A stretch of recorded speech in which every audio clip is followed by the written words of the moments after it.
بخارا شہر میں ایک ماجوسی آتش پرست رہتا تھا۔ ایک مرتبہ رمضان شریف میں وہ اپنے بیٹے کے ساتھ مسلمانوں کے بازار سے گزر رہا تھا۔ اس کے بیٹے نے کوئی چیز اعلانیہ طور پر کھانی شروع کر دی۔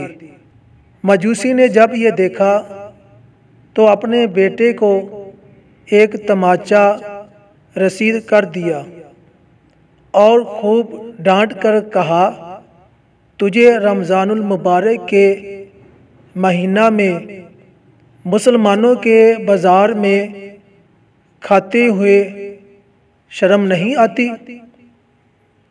لڑکے نے جواب دیا، ابا جان، آپ بھی تو رمضان شریف میں کھاتے ہیں۔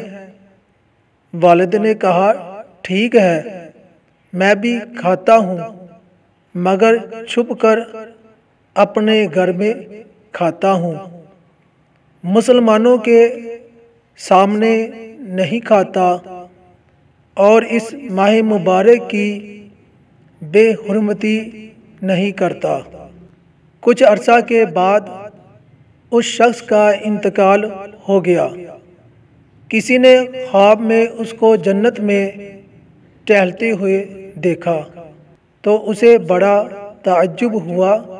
پوچھا، تو مجوسی تھا، جنت میں کیسے آ گیا؟